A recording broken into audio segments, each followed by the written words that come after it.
যদি এটা পৰিমেয় সংখ্যাৰ হৰটোত 2 to the power n into 5 to the power m অৰ্থাৎ 2 বা 5 থাকে তেন্তে ই আবধি পৰিসমাপ্ত দশমিক বিস্তৃতি যুক্ত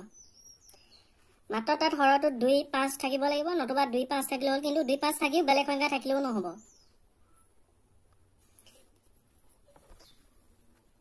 23 into 3 divided by 2 into 3 into 5 ইয়াত যদি আমি সাধাৰণভাৱে 3 টো কাটিব পাৰিছো তেতিয়া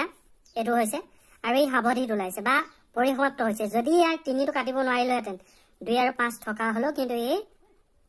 পৰিসমাপ্ত নহলতেন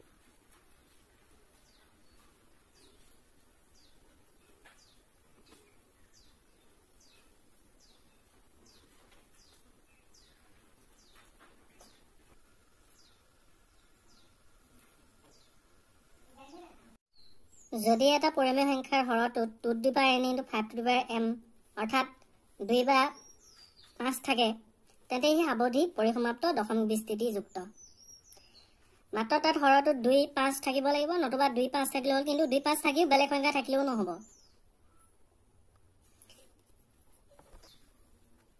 23 into 3 divided by 2 into 3 into 5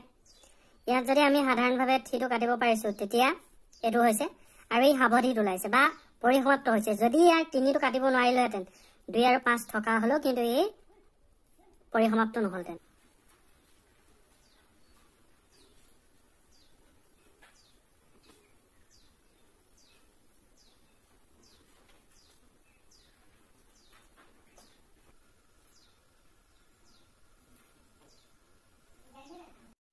যদি এটা পৰিমেয় সংখ্যাৰ হৰটোত 2 to the power n into 5 to the power m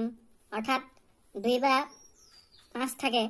তেন্তে ই আবধি পৰিসমাপ্ত দশমিক বিস্তৃতি যুক্ত মাত্ৰ তাত হৰটোত 2 5 থাকিব লাগিব নতুবা 2 5 থাকিলে হ'ল কিন্তু 2 5 থাকিও বেলেগ সংখ্যা থাকিলেও নহব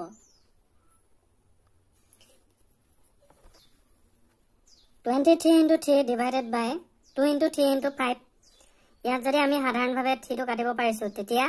এটো হৈছে আৰু এই আবধিত ওলাইছে বা পৰিসমাপ্ত হৈছে যদি ইয়াৰ 3 টো কাটিব নোৱাৰিলেহেঁতেন 2 আৰু 5 থকা হলো কিন্তু এই পৰিসমাপ্ত নহলতেন